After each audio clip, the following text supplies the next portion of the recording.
Hey, All we're back. right, hang on. I love Josh B. Continue to be continued. Part two. Well, I believe we had just finished with Josh dancing in the dark, or moonlight, or some shit like that. Flash in your face. Yeah, and splash to the drink in the face. We got through that, and then I started talking about a gig in New York.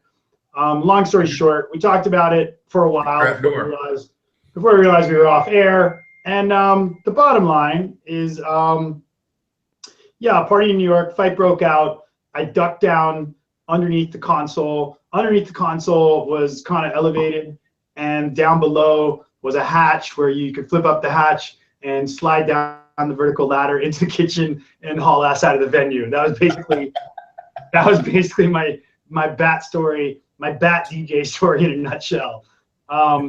Nobody got shot, nobody got stabbed, but it was a big fight. Everything got broken up for 5 minutes, and then I came back and DJ'd. That was kind of it.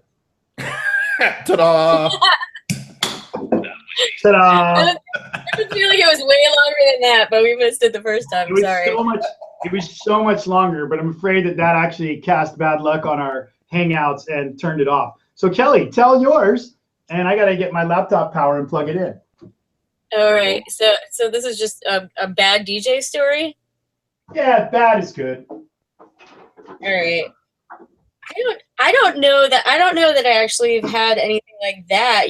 Those seemed a little bit more serious. I know that when I first started playing, getting a drink tossed in your face is super serious. Yeah, it changed my life. Mine was just more inexperience of not knowing how to use Serato. I had a DJ partner, Max, back in DC, Shaft XXL. And I just wait a minute. You don't get to tell this story and say a name like Shaft XXL and not explain that. XXL. Yeah, that's it. Yeah, he's Shaft. Do you find that in the same section of Amazon as the Fat Rabbit? Yeah, it is. I'm pretty sure that's exactly where that is. Okay. Carry on. That Google search might be a little bit more interesting in my story. But I just didn't have the experience in with Serato. So I mean, I know that we did a New Year's Eve party, and we had this brand new rain mixer, and it was fancy, and it had this was a while ago. It had all these like little buttons on it that lit up, and it was all fancy and stuff. And like we were in charge of midnight, and it was getting really close to midnight. And I don't know, it was a really stressful time because we could not get our shit together. We just didn't know what was going on. It turns out it was the CD to phono button in the back, like the little tiny little button in the back, the only button on that huge mixer that had the 50 billion buttons on it. Yeah, so we had eventually figured it out and rocked the place. But we had a lot of issues with Serato when I first started because we just had no idea what we were doing. So what did we learn? That's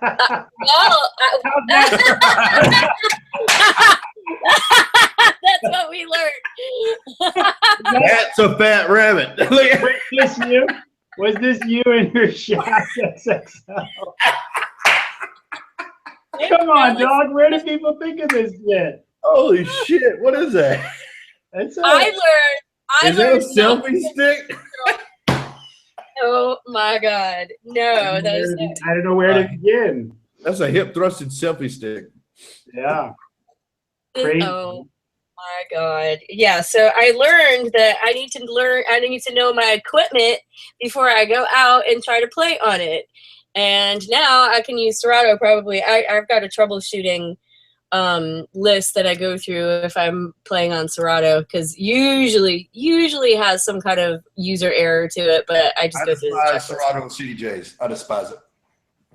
Well, yeah, and now I use it at home, but just to have my library. But when I go out, I've got 2 USBs and that's it. Maybe some backup CDs if it's a place that doesn't have them. But that's my story. Well, me and Mark, we just talked about this. The Serato and the CDJ, if you are used to hitting the back button using it goes into some kind of control mode where your CDJ is controlling the computer.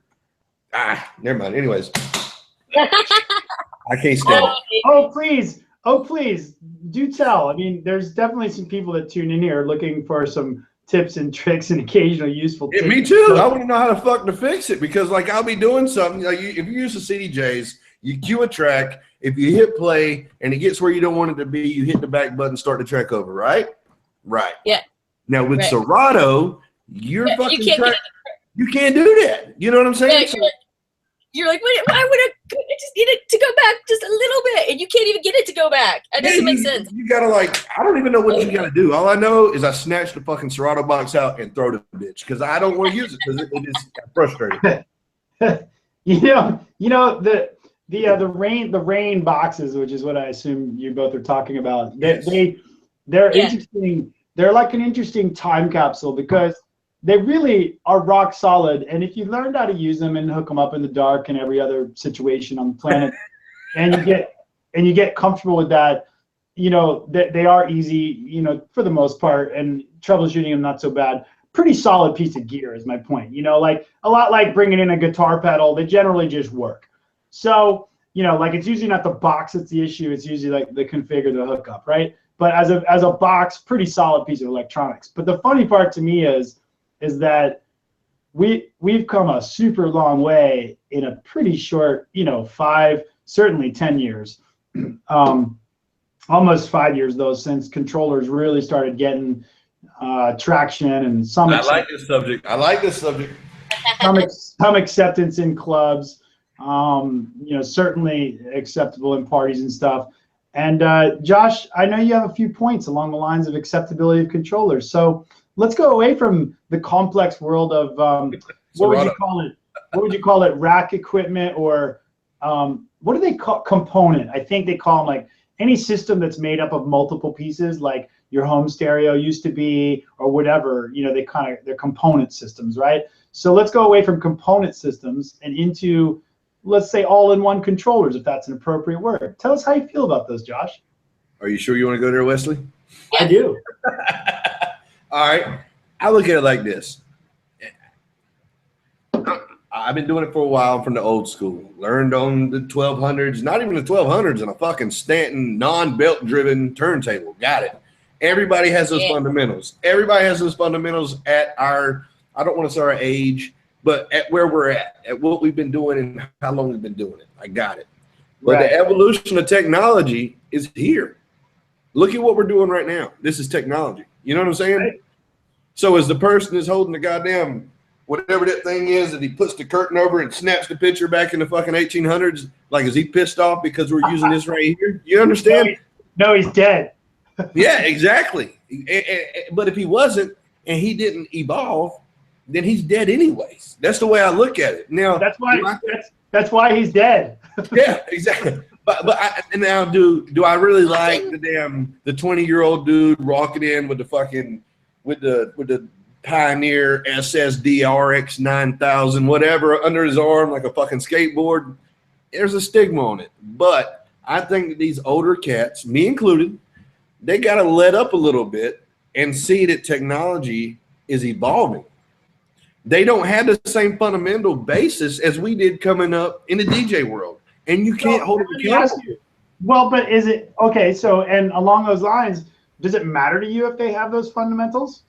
No, it don't. But to other people, and I'm not going to say, I don't want to, I'm trying to make myself look like not too much of an asshole, but like in certain regions of the United States, Florida, like people look down. They're not trying to bring up these younger people to educate them. They're just trying to put them down for the technology they were born into. They weren't born into the same era that we were. They don't know. I started, me and my buddy Gil, we had one turntable and 2 records, and that's what we started with. And have an iPhone 5 put in our hand and FaceTime grandma. You know what I'm saying? So I think that it's a two-way street. And these DJs that are criticizing these kids for not being able to spin on 1200s, half of them can't spin on a controller. So it's a double negative. You know what I'm saying? Like, you're not willing to learn, but you're not willing to teach who you're criticizing because they don't know what you got. and it burns me up. I can't stand it because at the end of the day, it's all about music. It's not how you play it. It's not where you play it. It's not when you play it. It's what you're playing. You know what I'm saying? To me. Yeah, dude. You're a dick. Well, this was kind of funny. Like aside from the image that Tracy Bain sent me, which is currently on my screen share. This is the Square Pegs crew. Yeah, that's all of us. There they are. Look at that rabbit. I think Rabbit's got to take a shit. Look at it. Yeah, his underwear are definitely tight in that picture. Yours are pretty tight. Yours are pretty tight too, brother. And then we've got Charlotte. We got Mac, DJ Mac, Mark on the bottom left, Clay bottom right, and I forget his name again. Top left, Rex. No, what's his DJ? That's Pledge. Jason Pledge. Dat Boy Pledge. Yeah. He's doing it. He. That's all I can remember was Dat Boy Pledge. Yeah, not Jack. I couldn't remember Jason, his real name. Look at the comment. Do you see the comment? Yeah. He's the one I did the. Jason's the one I did the Snapchat with when I was there. We did the face swap and it worked like so perfect. It was really funny, man. It was. That was hilarious. That was a good one. That was my best. That was probably my best face swap ever. How do you feel about controllers? Let's hear your take on it. I kind of share your sentiment. Like I don't really. I guess my most recent good example I was going to give was like I was playing Breakfast of Champions, the big New Year's Day party there in San Francisco. That looked dope, by the way. That looked dope. It was so much fun, dude. Big shout out, Space Cowboys, DJ ShYo, Keith Deckard, all you crazy fools for making that happen and inviting me to be part of that. But outside of that, I mean, and it was awesome. I don't know. There's like 3 really big dance floors. You saw the one that we were all playing on the 10th on the outside. It's a daytime party, like 6 a.m. to 6 p.m. on New Year's Day. So unique in that sense already. Plus, it's like 5,000 plus people, all that. But my point to your bit about controllers was going to be, and just this whole, I guess, mindset around, whatever, use of turntables, controllers, CDJs, whatever. The funny thing was the DJ booth setup we were on the outside actually had turntables. And you can bet they had some Lexan deck savers over them. And you can also bet they were, for the most part, used as drink holders throughout the whole day. I didn't see anybody use them. Perhaps they got used earlier in the day or something, but I can guarantee they didn't get used from noon to closing by anybody. And, and they were really kind of in the way, like it hurt me to say that, I'd feel bad for the poor little 1200s, but the bottom line was we had to have some CDJs, in order to get it all to fit in the space. They had those really nice, arms with the CDJs elevated, like sort of like a shelf, right? So you could they were on a slight bit of an angle. I don't really prefer having my CDJs that way, but it's no problem. You can play on them, but they shake a lot and they wiggle around. Anything that's on one of those single arm stands, no matter what kind of stand it is, they move a little. Yeah, you know what I'm saying? Like they still move around a little. People bump stuff. It gets crazy. 20 people dancing on the stage, whatever. But yeah, basically that sat that way, So they kind of got in the way, to be honest, So I mean, there were CDJs there, but like you said about the photograph guy from the 1800s, it's like, like I don't think one person in the crowd, probably even noticed that there were 1200s not being used.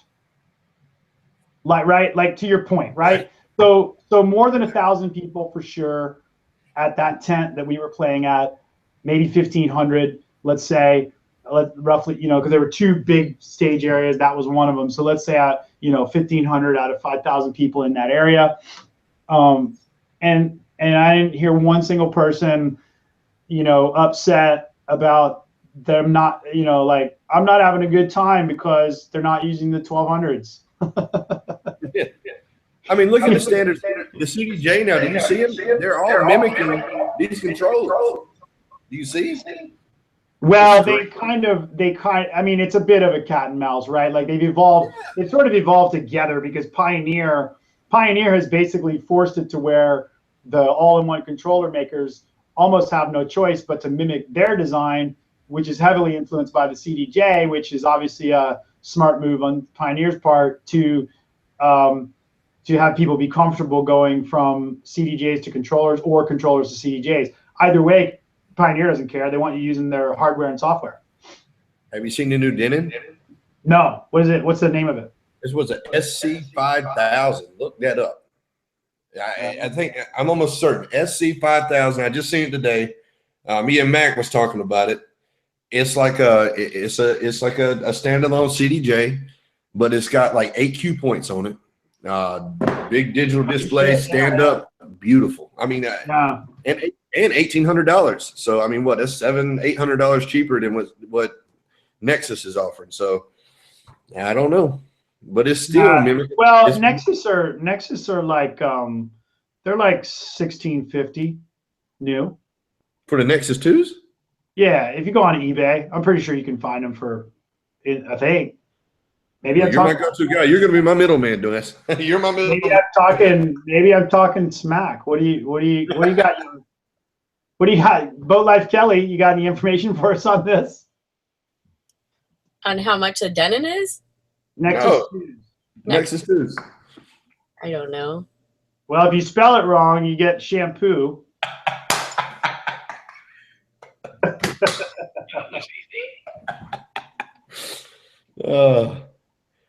$1,700, $4,000 for a pair. You see quite a range. You could unboxed but new, $1,550. So yeah, I mean they're in the range. I mean that's the thing too. I mean, what do you slightly used? You see them at $1,350 or best offer. That's the Nexus. The Nexus 2s, I'm seeing those around $1,500 on eBay. Let me ask you this though: if you walk into a venue that you're scheduled to headline, and there happens to be a controller there that they expect you to play on, Wes, can you play on it? Yeah, sure. I would not have any problem. Exactly. I mean, you'd make it work because that's what we do, right? How many times have you ever been at a gig where, like you said, if you can't walk up to anything laid out with left, right, and a mixer in the middle and a headphone jack and fucking make that work, I mean, come on, dude. You need to go home. Exactly. That's what I'm saying. Nobody. If you can't learn that in 5 minutes, I mean, then you probably should pass it off to the next guy.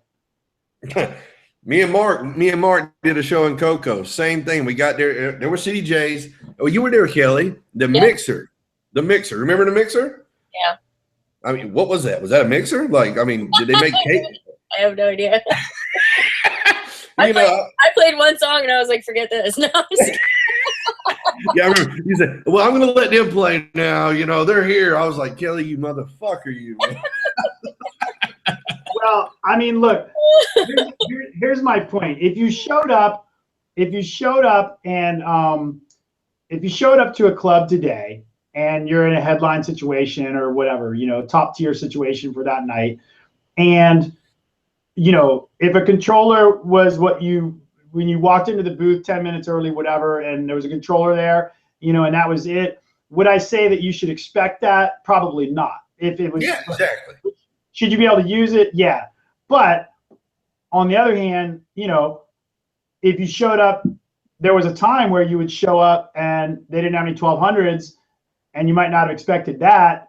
And, you know, you dealt with it or you went home. So it's kind of like maybe that same period of time right now. Fortunately, at least Pioneer is making it where, you know, almost any controller that I would hope that someone is going to have in the booth, I would hope that it's, you know, either USB, you know, flash drive or USB external drive or USB to laptop capable and ready. So, you know, if all that is there, then you're in a much better situation today than you would have been back in the day where you showed up with 100 vinyl records and they don't have any turntables. And you don't got a book of CDs? You're like, oh God. So you don't have your JanSport CD pack with you. You didn't show up with your members only compact disc vest. It's the wrong file bit. I can't read it. It's a bit more like well, this is pretty funny, dude. So like the interim to that is like, okay, let's assume everyone knew that like there's no vinyl, but it was gonna be CDs. You just came prepared for that. So it was a bit like, like people still making a transition from like the slower, older computer days where you would prep CDs and the CDs were smaller, and you would be like, and you didn't have read-write CDs, so you would show up with like a book of 300 discs. Like that's how you knew someone was old school. And then there'd be this kid that would show up with like a single CD that had like 400 MP3s burned on it. Right? You know what I'm saying, dude? It's rewritable. Yeah. Dude, that's a trip, bro. It's been a long time. It's been a long time since I thought about having the JanSport CD book. Does anyone even know what that looks like, dude? Hold on. Look at this. He's got one. Hold on. Let me see. You got one. Wait. Bring it back, Josh. Bitch, I come prepared. Look, you remember these? Yeah, hell yeah. That's what I'm talking about, dude. Yeah. Yeah, dude. Ready for anything. Fuck it.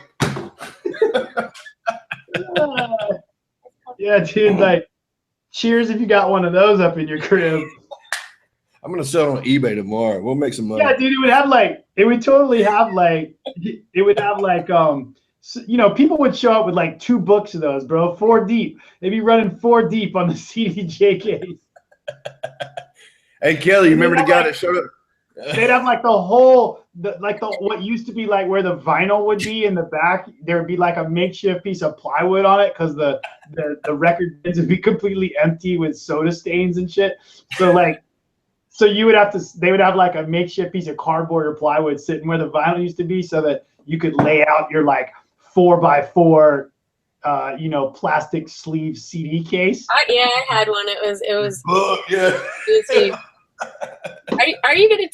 Were you about to talk about the guy that showed up at the Coco? I was. I'll do it, please. Get on it. So this is actually another fail. And nah, he ruled. No, that guy fucking pulled it off, man. Okay, well, so we all played in Coco. It was a memorial for Adam Butterfield, and there were these time slots, and we got there, and Zach Lee asked me if I wanted to play, and I said, yeah, sure. So he gave me a time slot, and then and this is what we were kind of alluding to before. Like I played like 1 or 2 songs, and I was like, do you guys just want to play? Because they kept telling me my time was up, and I was on for, I only played 2 songs at this point, and they're like, you have 15 minutes left. I'm like, what is going on? Well, this guy had shown up because one of his friends said that there was a DJ Psychedelic that was playing, and they're like, do you know that you're playing at, what was the name of the place called? I can't remember. That place in Cocoa Beach. The really cool place with all the, with all the UV light. And so this guy showed up, and he like went on, and it took everybody like an hour to figure out that he wasn't there. It took me 5 minutes. I said, this is not what I signed up for. What the fuck is this? It's like this breakbeat show, and then this guy comes in and starts playing like straight up psychedelic trance, psy trance. What does he say? He says, I ain't got no breaks. I got no breaks. So they finally kick him off. They're like, but he had the CD cases. He had all the CD cases. This dude had 400 plus CDs. He didn't have cases. He had the little things with the spindle. Yeah. So I got cut down so much. Like my time got cut down. I just had 15 minutes, and I just gave it to him and Mac because I was like, what am I gonna do? Switch it over and then just be like 15 minutes later, woo! Thanks, guys. Like, it wasn't just that. He came in with the 70s shirt with the collar. Remember? Like I never saw this guy at all. I don't know where I was during this whole entire thing, but I was not there. No. So Kelly, so after he gets off, like y'all are trying to figure out what's going on next, because actually the real DJ Psychedelic and his wife played afterwards. Yeah. There was an actual psychedelic play. So I walk out in front of the club and I'm on the phone, and this same guy is sitting there with fucking 350 CDs on the ground, and he's on a little Cricket Talk phone. He says, "Baby, you know I had a gig tonight. Damn it, I'll be home when I get home."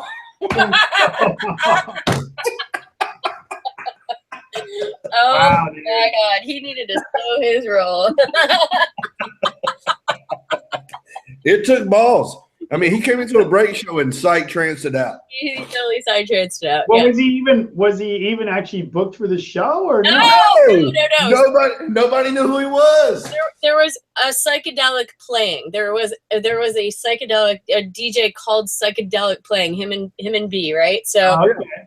but he just saw, like, somebody saw his name on the flyer, or saw his name on the flyer, same name, but not him, and he just he's like, got a gig. I guess I'm just. No, he deboed it. He fucking straight deboed it and fucking rocked it. Yeah. Hats off to him. I think Well, that's crazy, dude. like They just told him he was on a flyer and that he had a gig, so it was basically a mix-up with the DJ name. I mean, yeah. No, he knew. He knew he won on that damn gig. I'm telling you right now, man.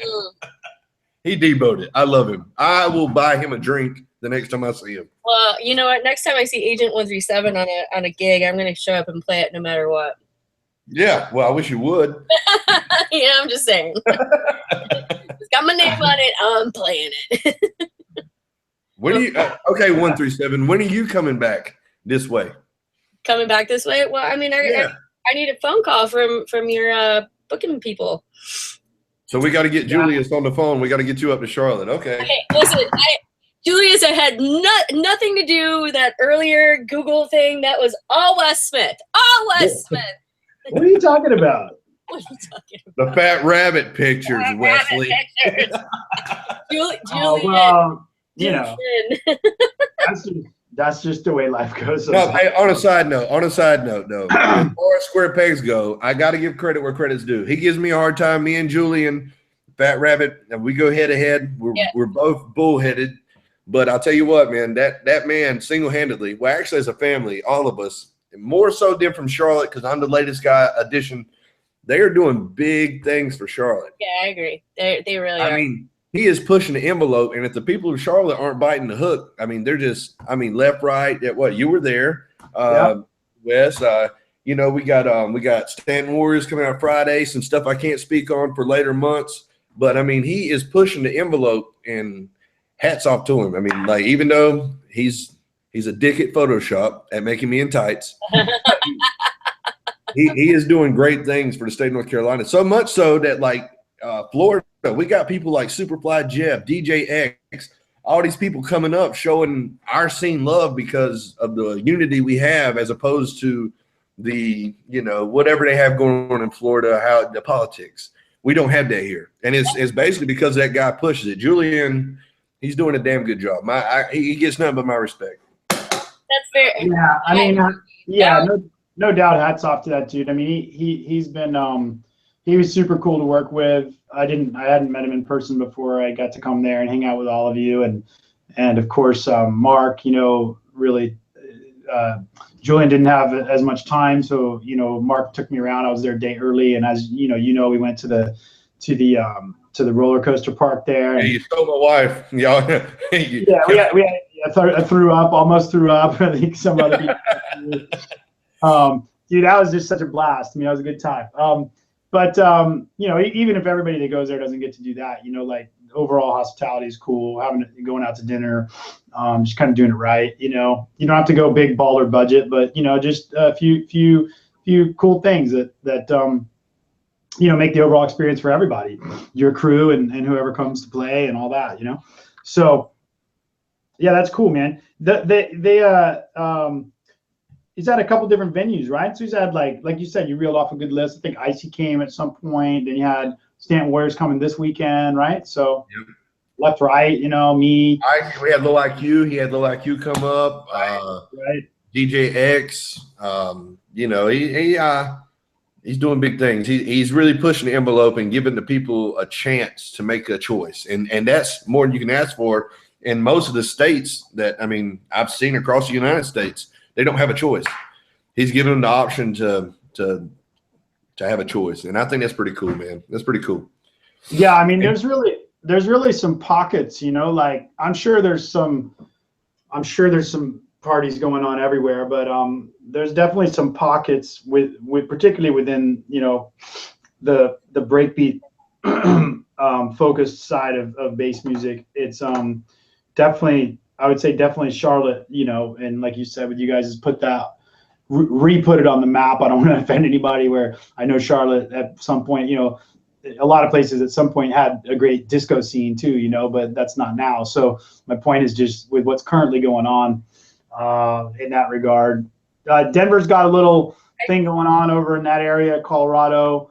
I haven't heard much out of New York lately, but you know, Vitamin B Crew's there. I think maybe took a little break, but rocking some stuff out again 2017.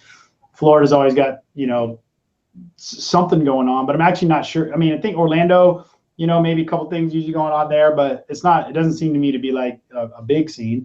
And then we got a few things occasionally here, nothing consistent, but a little bit. Southern California, between LA and San Diego, there's usually something going on. Psychosis, and I mean Otter. I've seen Otter doing a lot of stuff in Chico. I mean, you had him on the show last week or the last? Yeah, they're northern. Yeah, so they're northern. So I'd say Southern California always has, you know, something going down between LA and San Diego, and then San Francisco Bay Area.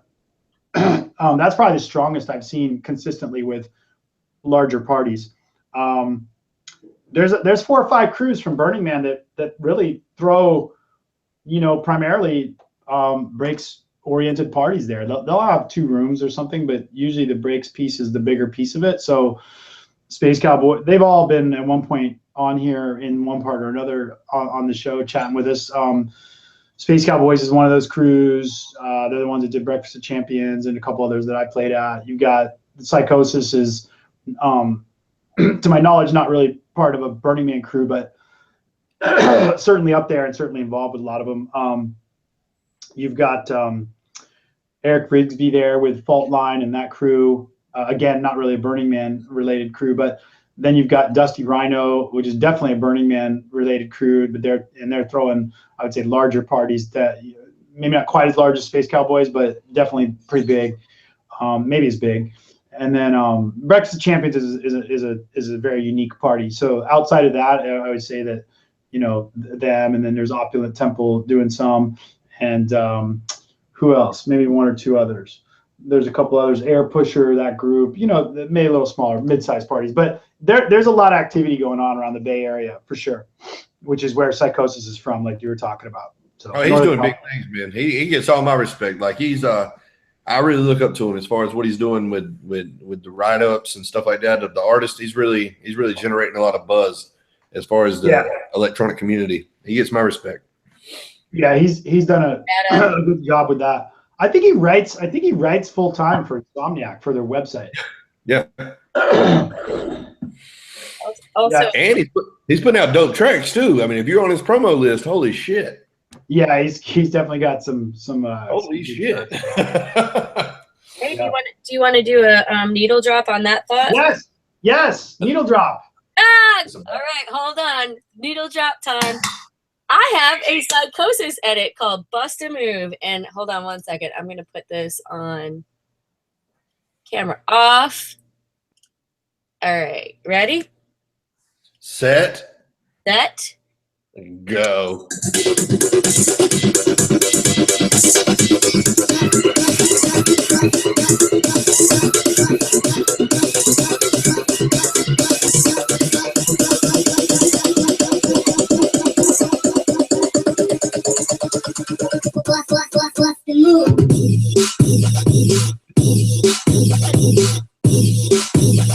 That's just dope.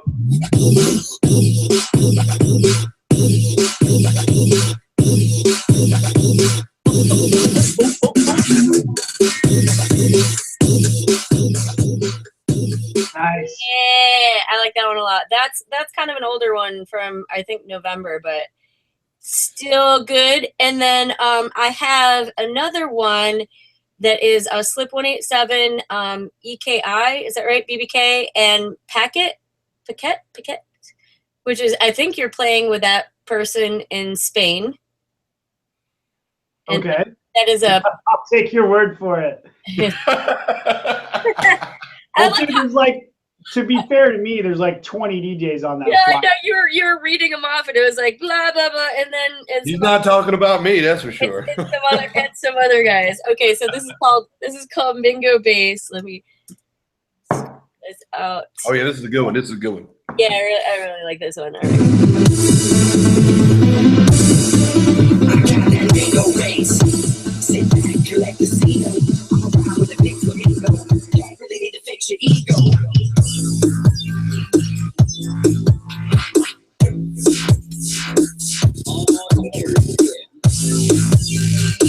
That bass line though. Really need to fix your ego. That's definitely BBK. Yeah, that's definitely BBK, and that came out on it's on Gigabeat. I'm not sure if it's out yet. It's not out yet. Okay. And then my last one is a Keith McKenzie and Fix Flip called Black Beatles.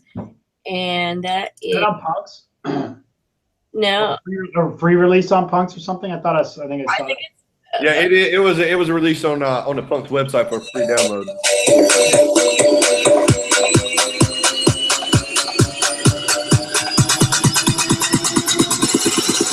Drop it.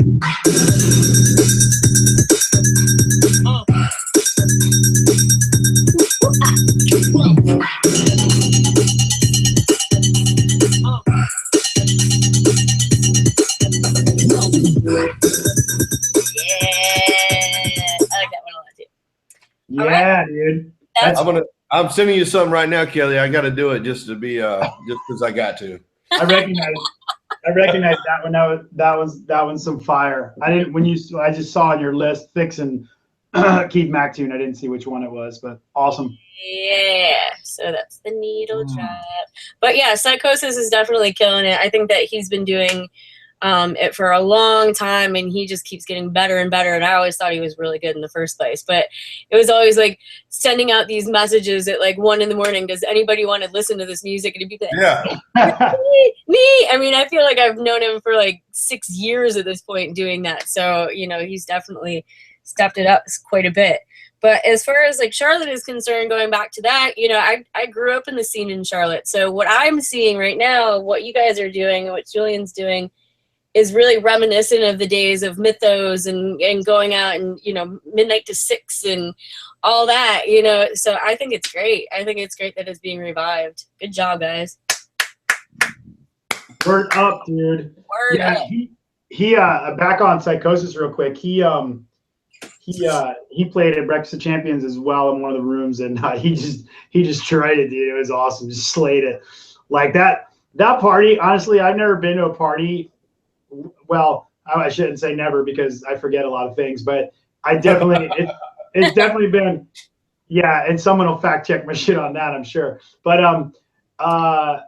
it's definitely been a long time since I've been to a party where there were essentially 36 DJs and in 3 rooms and an hour piece, basically 12. Yeah, so 36. And like there were probably 500 people there, at 6 a.m. when the doors opened, spread around the 3 areas. Of course, it grew to 5,000 or 6,000, whatever. But I mean, the whole time on point, man, on point. I was like cruising back and forth through the rooms, and just a fun day of music. It's rare to get that. It's rare to get your opening DJ. First of all, it's rare to have people there when you open, right? But and that's probably the reason why it's hard to get your opening DJ to be on point. But that's a special party. Like everybody knows it's going to be kind of popping at a certain level right from the get-go. People standing there at 6 a.m. waiting to get in. Cool stuff. That's always a plus. Yeah. But yeah, dude. So Stamp Warriors, as if that's not big enough, coming up. Anything else you guys have to talk about yet that's coming up, or is it all super secret? I I made the phone call this morning. My lips have been nailed shut with the threat of another Photoshop photo come out if I talk. But Stanton Warriors, and there's some big things for February. Awesome. But, that's all I can say. Oh, sorry, Josh sent this to me and it just started playing. Play it. Tell him what it is, Josh. I actually took Pauly and Keith's track and bootlegged it. Ah! Oh, I recognize that. All right, I'll scrub it a little bit. Yes, give it up a little bit.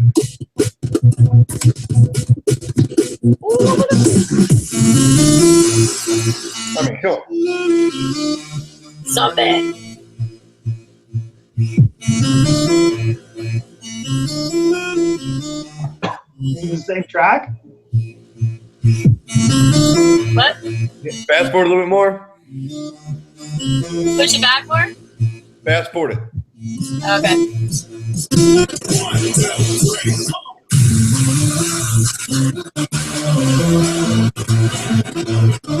Damn it, Josh B. Right here, right here. Damn it, Josh B. Okay.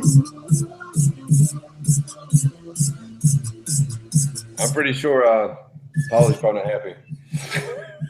Ha! Ha! Ha!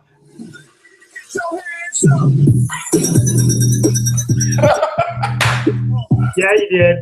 Yeah. What'd you do?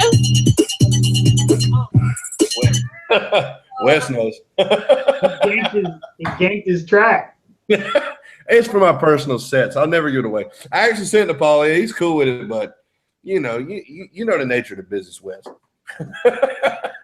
It doesn't bother me, dude. Occasionally, I hear stuff or whatever. Someone like a month ago, like I was just listening to a mix and it had they had done that, kind of thing, like use one of my tracks, a section of one of my tracks from, in between, basically.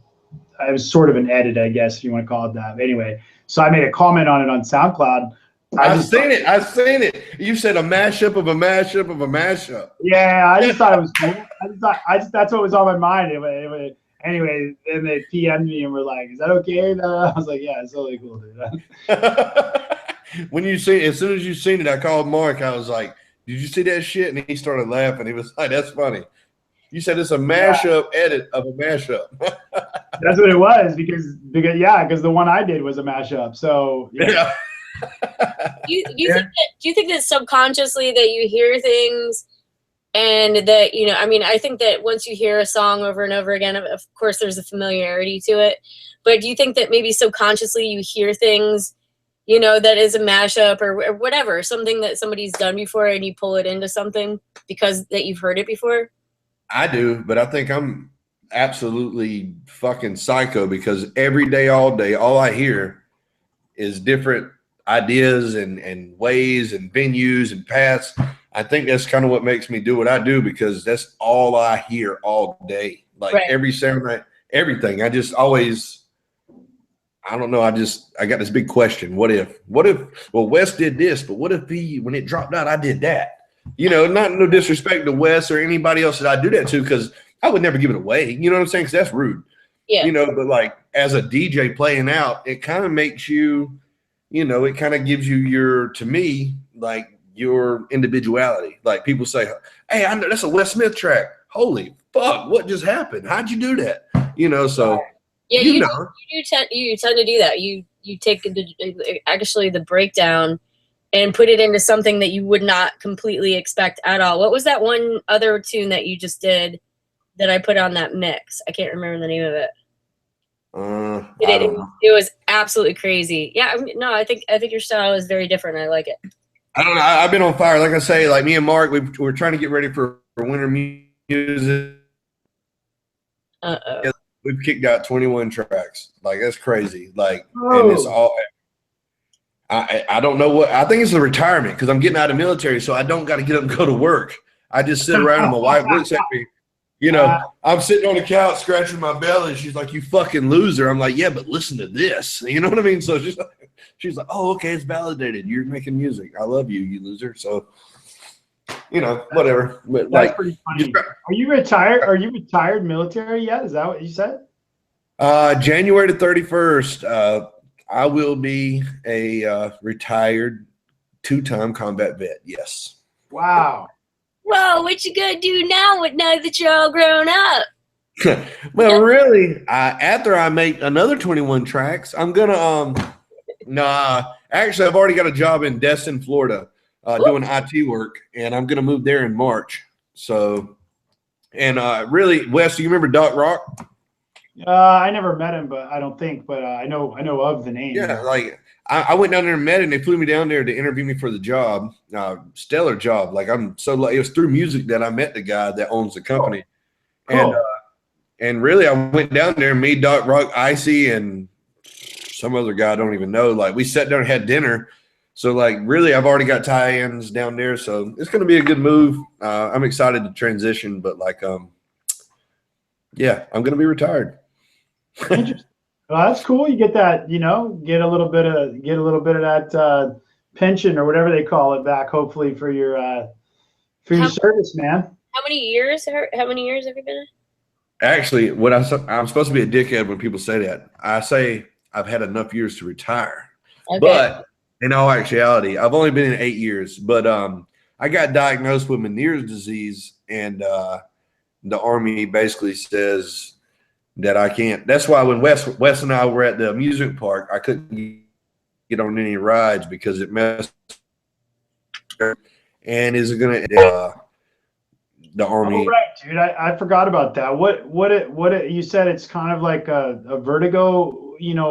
The symptom of it, or what is it? If you wanted to talk about it real quick. Oh yeah, I'll talk about it, brother. It's utter chaos, is what it is. Like really, all it is my inner ear is broke from experiences in Iraq, and it causes. And my last name is Ballance. Go fucking figure. Irony. And the doctors. Oh my God, they're fucking comedians. You know what I mean? So I was a comedian. I walk in there like this right here, and they're like, "So, Mr. Balance." I'm like, Monica. you fucking prick. But like, so it messes with my equilibrium like severely. Like when it happens, and I gotta credit my wife for that too, because like she's had to take on a new job because it completely like just destroys you as a person. Like when that stuff hits, like when you're done like that, like all you can do is sleep. So but it's supposed to get worse. The Army says we can do a surgery and take your hearing now. I said, nah. I'll just be dizzy every now and again and keep my hearing as long as I can. So how is there a surgery to fix it, did you say? Or yeah, well actually there's I've learned these things. I'm actually highly experienced on the inner ear now. But like yeah, like seriously, like you pay attention when something's wrong with you. But like the cochlea and all this shit in your ear, there's a tube behind your ear that actually tells your body to balance, and they'll cut it. And when they do, it kills your hearing, and you kind of like it takes you a week or two, but the body counteracts and compensates. But you're fucking deaf, and at one side, and then it spreads to the other side. So the way they want to fix it, I'll just be dizzy. Fuck it. You know what I mean? So what's the cause of it? Not going to the doctor when I should have, being around loud explosions and things like that cause a lot of pressure on the ear. Wes, I seen you at your show. When Wes came to Charlotte, smart asshole, he had these earplugs in.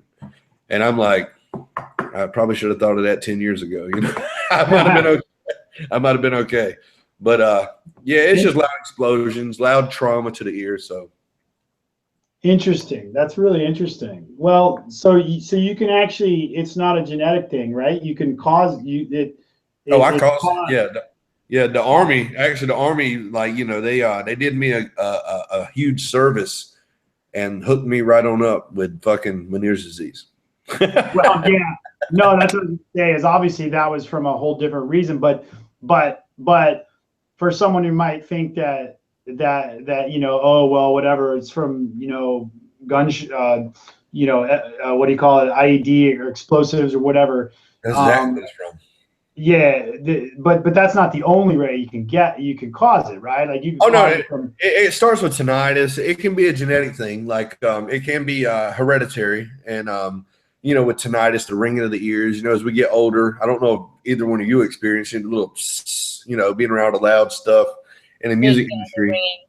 Yeah, tinnitus is really a start of it, which can be hereditary and generic, but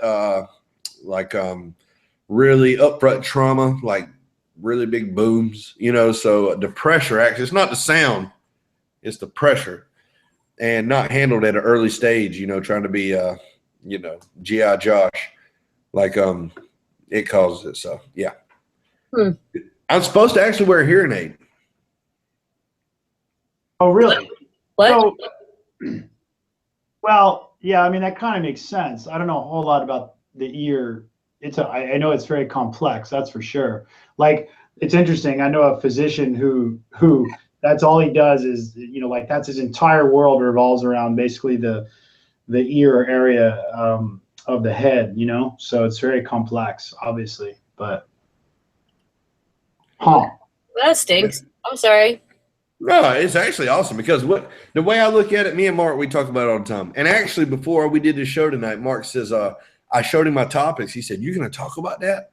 I said, hell yeah, because if I'm going deaf, I'm basically done with this ear and I'm still kicking out music and doing shows. Nobody in this world has an excuse why they can't pursue their dreams. That's the way I look at it. Well, that's definitely a good point. You can do it with some. Look at Beethoven. I mean, you have no excuse. There's some physical limitation. Yeah. Yeah. If you love something and you're passionate about it, do it. Who gives a fuck? You can't hear? Feel. I mean, you know what I mean? I guess in a year or two, I'll be vibrations. Well, and that kind of goes back a little bit that whole, do your thing, pursue your dream, whatever. Some of that goes back a little bit to your earlier points about, the whole controllerism and doing gigs and all this kind of stuff. I mean, I think I've only been through one 15-year period of a thing like music like to compare to. So, but it's like it's not for the worse. It's just a lot changes in 15 years, man. That's all. Like I'm sure, like you were saying with the camera hoodie and whatever from the 1800s. I mean, that's funny because it's almost 200. It's like 200 years, right, to compare. So maybe it's moved a little faster, but I like to think that I think that I think you can.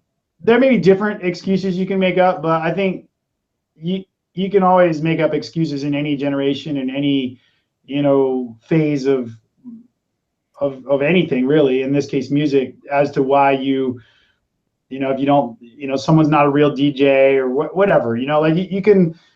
I think a lot of that stuff is created by. I think a lot of that stuff is in hype and whatever is created by, people that are maybe nervous about, losing their position in a market or whatever, Right. Yeah, exactly. Yeah. And I mean, I have to remind myself sometimes too. It's like, well, that's why, I joke around quite a bit and I hashtag things, enjoy the ride, kind of biting on Harley Davidson, but still, because it's like, like you're going to have times, and probably all of us, there'll be some time where you finally realize that you're just obsolete, and it would be sad to get to that point and, and kind of be jaded. Maybe this is what jaded is, but feel like, shit, I put in 10 years and, now some chump with a controller, if that's how you see it, took my job. You know what I mean? Like that to me would be just a really super negative way to look at it all. I think in our reality, it's because you gave it to him. You can either evolve or you will dissolve. It's the bottom line. Yeah, 100%. And that's very funny. well, yeah, that's true. But that's definitely true. But in addition to that, I guess what I'm saying is you also get people that maybe are evolving, but they constantly complain about, you know, like other people not paying their dues and all that, you know, like, which is kind of weird because it's like, especially in the entertainment business, it's like, it's entertainment, man. So if somebody starts DJing, I mean, if somebody get, you know, someone's parents give them all the shit they need to set up their Ableton Live, you know, suite studio and buy things, whatever, and then they start spinning out tracks because their parents also give them, you know, the 6 months deluxe course at whatever academy, and then they, At, you know, at Rabbit Studios. well, you know what I'm saying, and they don't have to work. They don't have to work because maybe they're at that age, or they just got a break from their parents or girlfriend or, you know, husband or whatever the case may be.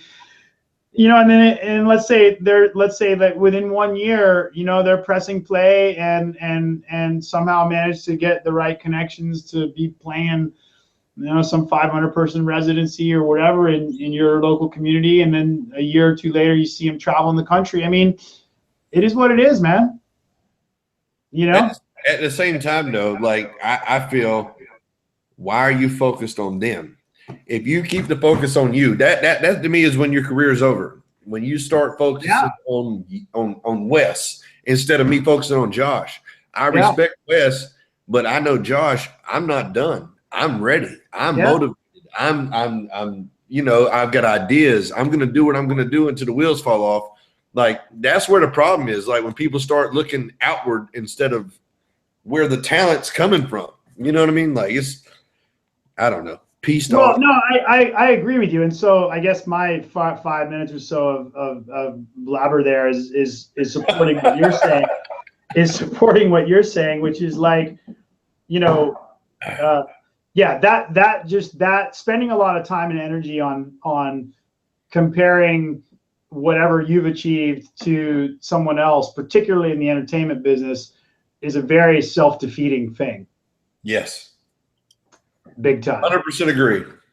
And there's absolutely no guarantee that if you focus on yourself and your own creativity and whatever, that you're going to have any amount, you know, of success.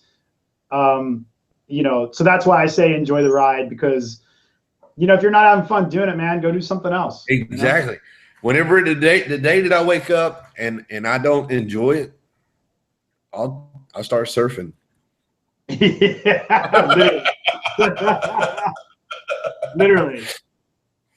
Well, there's days when I definitely want to burn down the studio and go surf. Yeah, you know what I mean. So maybe one day we'll be surf buddies, Wes. You never know, brother. It could happen to anyone, my friend. And I know where it is. Plus, you would enjoy the weather. Well, you'll be in Florida at that point, so it's all good. When are you coming back to the East Coast? I don't know. I got a few things in the works for the summertime over. Winter music? No winter music. No. Not right now. I got a lot going.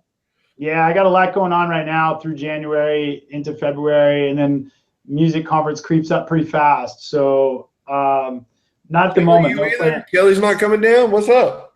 No plans at the moment. I might take the year off. Wow. I didn't say I wasn't going. We talked about it today. None of us said we weren't going, but we're not going. None of us said we weren't going. You said it. We didn't say it. Hey, we're doing, me and Mark's doing Bebe's Break, yo, I think on the 20th of March. That's awesome, dude. Oh, on the 20th? Hey, road trip. I think it's the 20th. Yeah. Well, that's a little bit of a road trip for me. But well, like I said, we were talking about today. None of us said we weren't going to go, but I don't think any of us had plans at the moment. I know we're not going to do like any label kind of thing, that sort of thing. Not that it's my first year, so like I'm new to it. Like I'm pretty sure you're pretty seasoned, so like, you know, it's not like I'm excited. Like I've been a few times for sure. It's exciting, man. It's for me, it's more that I got a few other things. Like there's a couple of other West Coast conferences. There's one in San Diego in May, and then there's one in Vegas in July. So it's more of a budget thing of just if I'm going to do some shows where I'm not getting paid, basically, you know, or you're going to kind of basically front some money, you know, to get to that thing, then it's just more of a issue of, you know, prioritizing something different this year. That's all. It's fun. Miami's fun. It's fun as hell. That's what I did for New Year's. The year before last, I was playing in Korea. Last year, I was doing a show here in North Carolina. This year, I sat right on the couch. So I don't. Yeah. Sometimes you need a break. Yeah, you know, or yeah, you can only. I mean, there's so much good stuff going on out there, man. So you got to kind of, you know, you got to. I think for me, you know, you got to shift it up a little bit, no matter who you are, right? And you go. Oh. That's how you meet. That's how you meet new people in different regions, hear new sounds, see the way that people party in different places. You know, different stuff, right? But we may be down there. You never know. Last minute, something could always pop out. Sucker. Hey, one last question. Do it. How do I get to change the domain so that when someone Googles Josh B, they don't see a hunk and in nice underwear? Just put official. You're pretty much stuck with that. Official. You're pretty much stuck with that for life, yo. So I'm just ruined. You know what? Hey, Josh, stop wanting what other people have, man. You know what I mean? I need to start surfing. Stop wanting what others have, you jaded old man. I just don't think that it's a bad thing. I don't think that it's going to do you any harm. Yeah, that's because. Never mind. Yeah. Okay. On that note, my friends, maybe we should bring this to an end. It's been fun. It's been real. It's pretty much been real fun. We've had some pretty funny moments on here, man, today. I appreciate you guys for having me, man. Thank you so much. Kelly, anything else? Yeah, you bet, man. Kelly, anything else you got to say, to do, to play, to do whatever? That's it for today. You kids have a great night. Who's coming next? Who's next? Next week. Our next one is Gabe. Oh, Unicorn Gabe. Unicorn Gabe. We're just gonna leave it at that. Unicorn Gabe. Unicorn Gabe, and then after that is Kodiak, and I know he's listening right now. So the bear, we have. Hey everybody, we have unicorns and bears coming in the next few weeks. All right. That's a whole other Google search too. I'm just saying. Josh, that's why I can't go to Miami, because I'll be hanging out with unicorns and bears, my man. I got one more thing. Oh my. Please. Just so everybody knows, 2017 Mac and Bees is coming. Mac and Bees. All right, dude. Mac and Bees. And with that said, that was easy. That was easy. Stay classy, yo. Stay classy.